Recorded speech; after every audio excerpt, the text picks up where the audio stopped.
Hi, my name is Sean Ruttkay, and this is my father, Sean Ruttkay. My father does artwork of waves and pictures of the beach.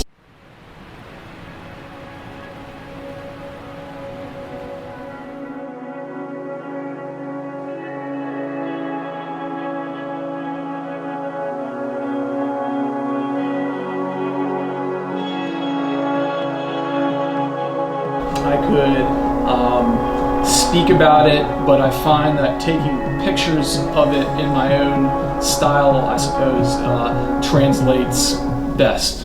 The EDA Surf Trifecta, as I describe it, is a way of life and it's a way of being.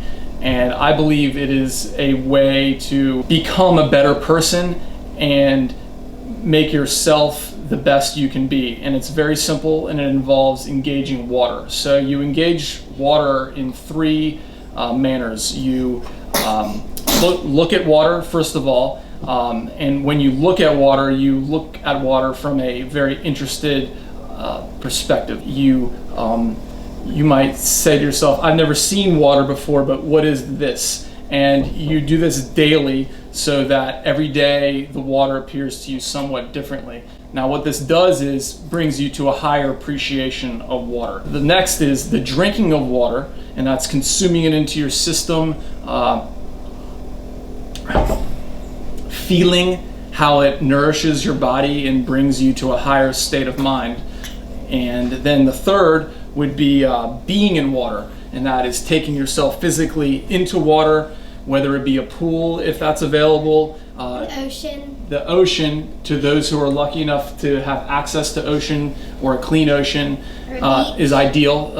The beach, yes, but if you don't have access to these elements, a beautiful shower can deliver you great wisdom in your day. So to the extent you engage these three different ways of coming to water in the course of a day, makes you happier or less happy depending on how much water is engaged. Would you agree?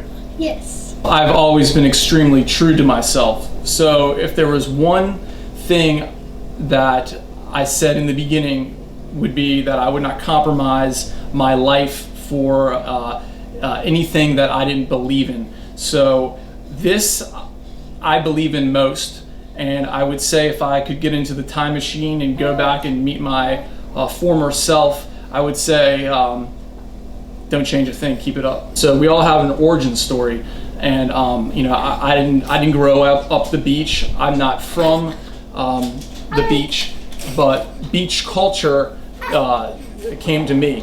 Beach culture kind of came to me through Surfer magazine in the 1990s, and when I saw how people were living at the beach, surfing on waves, being in the sun, being in the ocean, I thought to myself, this is it. This is like what I want out of life. And I was a kid in DC, or the suburbs of Washington, and I saw skateboarding, and I saw a number of cool things the city has to deliver youth, punk music, and a great time of Bad Brains and Misfits, and this was all around.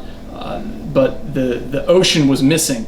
The closest body of water to me was Rock Creek Park, which fed into the Potomac River, which fed into the Chesapeake Bay, and this was many stages away from any developed swell line. So at a young age, I made it a strong resolution to live at the beach or have the ability to be in the ocean whenever I wanted. But by the time I became an adult, to this day, I'm living my current dream, and I wouldn't write the book any other way.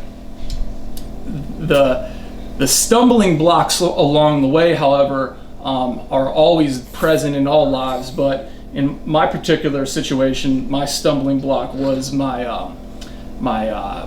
dyslexia. So I was born with dyslexia, and for those who don't know what dyslexia is, it's a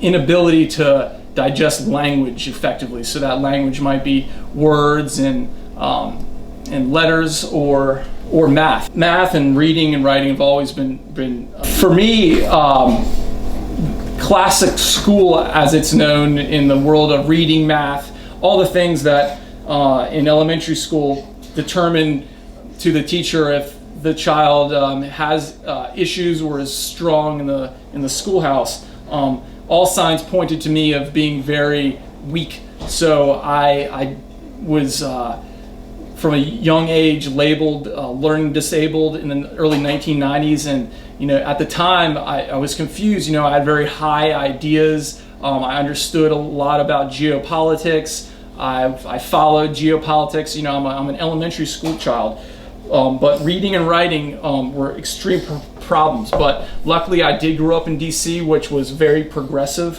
from an educational standpoint. This is Montgomery County, speaking in Maryland, and I had the best teachers that anyone could ever dream of, and they believed in me, and they told me I could do whatever I wanted. I just had to work harder at my studies than a lot of my contemporaries. I took that knowledge and I worked as hard as I could. So I have my teachers, who made me who I am. My parents, my mom especially, just was there to support me, to say you can do whatever you want to do. And a lot of parents these days, even with gifted children, they're like, oh, well, you're going to be a doctor and that's how it's going to be. We're not going to support you.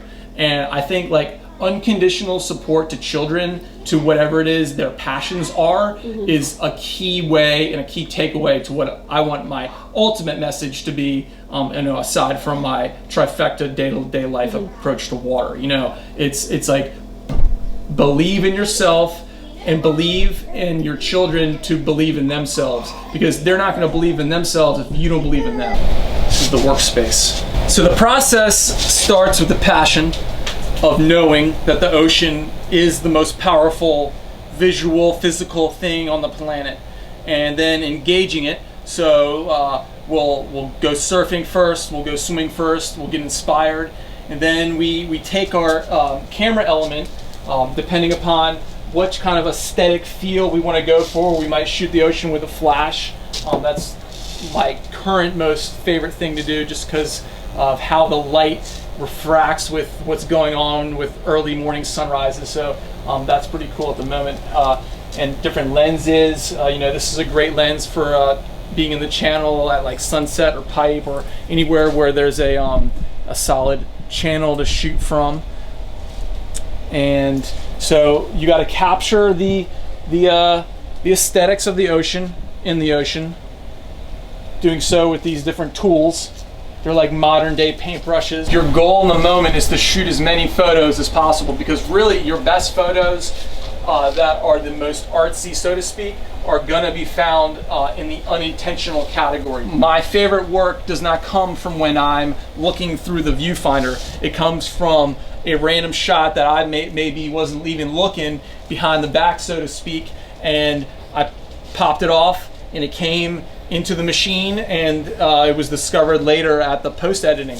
And that's where this art and where this magic happens, I believe, is in the unintentional. Much like was said in the 1960s by the late great Andy Warhol, the unintentional is where the gold is. And so the next step, as Andy Warhol also said, is selling art is an art. And that is the next part to this EDA Surf art operation, is how do we brand it and sell it effectively to the art-loving public, whether they be a surfer or a 75-year-old woman in Kansas or whomever, because the ocean translates to all eyes and ears of the human race, and it's a matter of presenting it and bringing it to the people for them to consume it and thus come to a higher state of being in wellness. At the post-editing process, where you're finding out what is good, you're looking in your heart as to what that you're seeing draws fire in your soul and makes your heart flutter when you see it. So I might come across maybe 1,000 pictures in a session. In post-editing, I might find 1.5, and then in that time, that one might last. It might never even be made. So it's a true matter of finding what works, and then when you do find what works, you make those pieces, and that means either making canvases like these are and sending them out in a very fluid process, or my patenting kind of work that I do here in the studio is made of aluminum and it's weatherproof, so these works can be hung outside, inside. Most importantly, they're going to last a lot longer than any other kind of artwork. Some customers of mine who purchased the piece a number of years ago unfortunately had their house burned down, and the only thing salvageable from the house was a piece of EDA Surf art. So we also have it fire rated, officially Class A, so it's a very utilitarian, versatile product, in addition to being a aesthetic piece that's going to bring a higher level of consciousness to your room. When I perish, what is it that I want to be remembered by?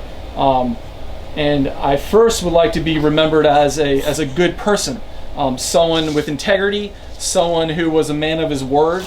And my most strong word and passion is that water saves lives, and engaging water can save your life. What I really want to resonate is that he had integrity, believed and was passionate about his mission and his goals in life, and clearly I believe that to be one of water engagement, and I hope that all that come across what I propose, consider it and engage it, because it is life-changing, and it is the best way to live, I believe, is a water lifestyle.